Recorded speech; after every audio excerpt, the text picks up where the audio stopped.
Hello, everyone, and welcome back to the Koala English Podcast.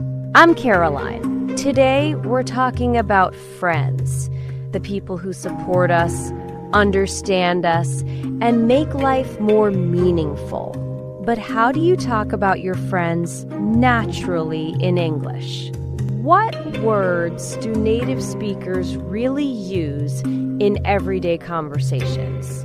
In this episode, you'll learn simple, real expressions like a few friends, keep in touch, and friendly words like mate and pal, so you can sound more natural and confident.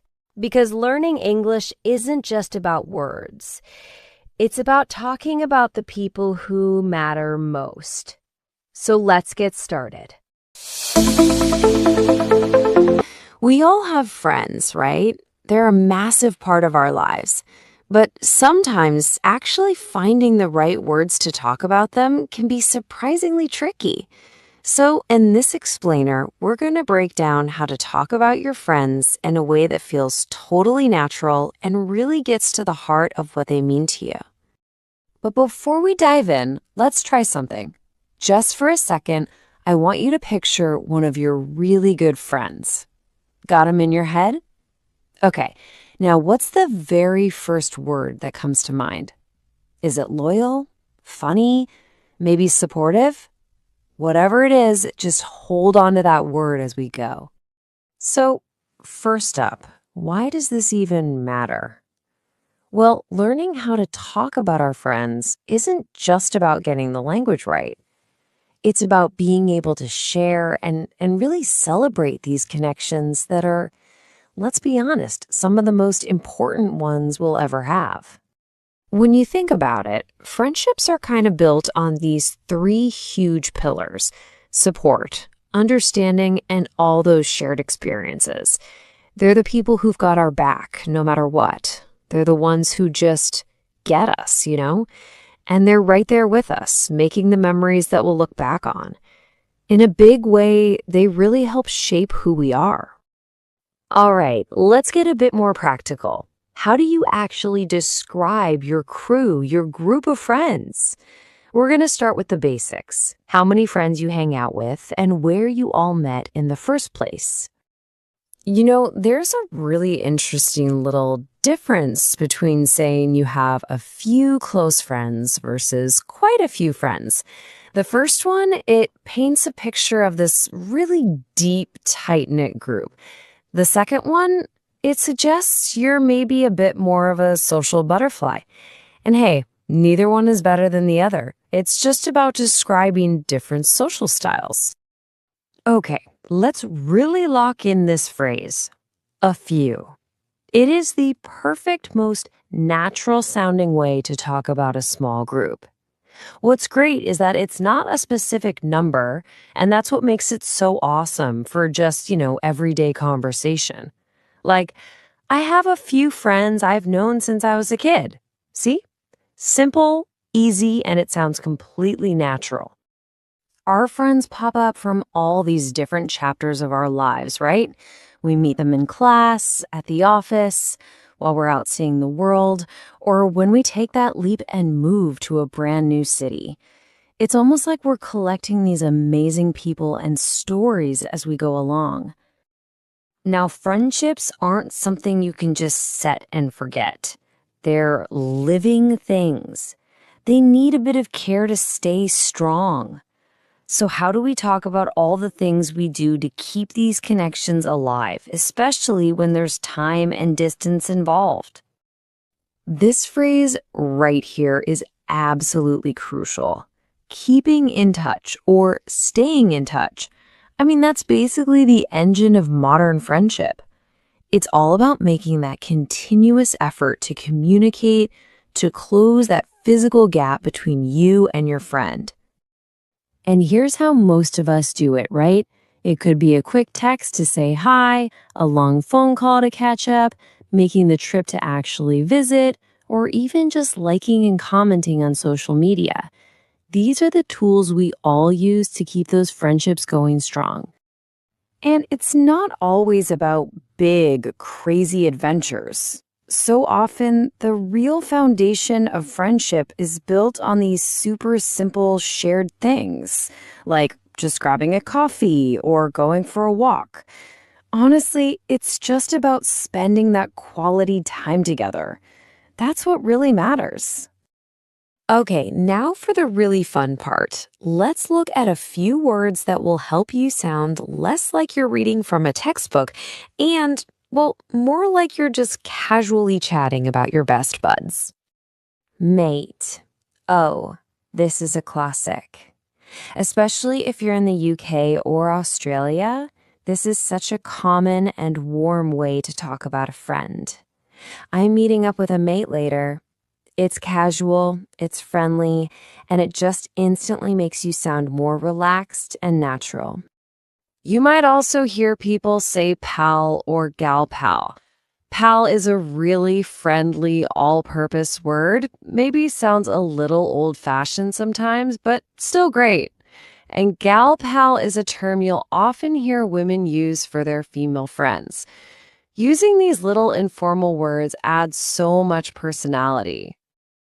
And here's why this is so important. Using informal language like this, it's a real game changer. It shows that you're comfortable, and it helps you build rapport with the person you're talking to. It just makes the whole conversation feel way more genuine. Okay, let's do a super quick recap. We've got a few, which just means a small number. Keep in touch, that's all about communicating regularly. And mate, a great casual word for a friend. Got it? Awesome.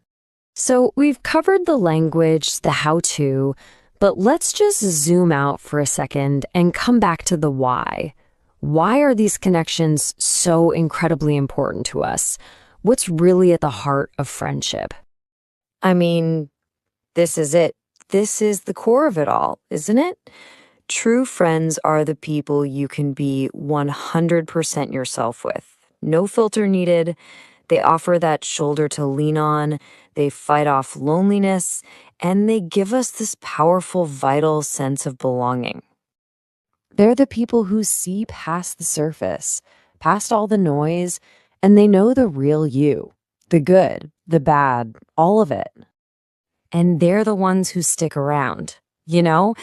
Life gets crazy, people move away, but a true friendship, man, it can handle time and distance. And really, when you boil it all down, our friendships are what give our lives so much of their depth and meaning. They're the source of our best stories, our biggest laughs, and our strongest safety net. So, I'll leave you with this question. After everything we've gone over, the next time you're talking about your friends, what's one new thing you think you'll say? Maybe you'll try out a new word, or hey, maybe you'll just be inspired to reach out and tell a friend how much they mean to you. So today wasn't just about learning a few English words. It wasn't just about adding phrases like a few, keep in touch, or mate to your vocabulary. It was about understanding something deeper, something social, something deeply human. Talking about friends teaches you more than how to describe people in your life. It teaches you how to express connection, how to show appreciation, how to recognize the people who walk beside you through different stages of your life. Because sometimes having friends is not the difficult part. Recognizing their value and expressing what they mean to you is. And the real meaning of talking about friends isn't only in the words themselves. It's in the feeling behind them. When you say, "That's my friend," you're not just describing a person. You're saying, "This person knows me. This person accepts me. This person has been part of my journey." It's simple language, but it carries trust. It carries belonging.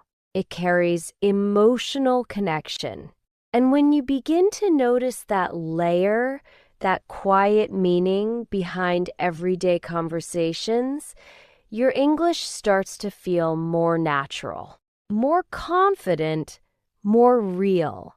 Because fluency isn't only about speaking correctly. It's about speaking honestly. It's about being able to talk about the people who matter in your life. So this week, pay attention. Notice the friends you talk to. Notice the small moments, the messages, the conversations, the shared laughter, and maybe, just maybe, try using these phrases yourself. I have a few close friends I really trust. I try to keep in touch with my old friends, or simply, I'm meeting a mate later. And notice how natural it feels. If today's episode helped you understand how to talk about friends more naturally, please like this video so more learners can discover it. Share it with someone who is an important friend in your life. Subscribe to the Koala English Podcast for weekly episodes that help you build not only your English, but your confidence and connection. And I'd genuinely love to hear from you. Finish this sentence in the comments below. One of my closest friends is someone who, make it honest, make it real. Thank you for learning with me, and I'll see you in the next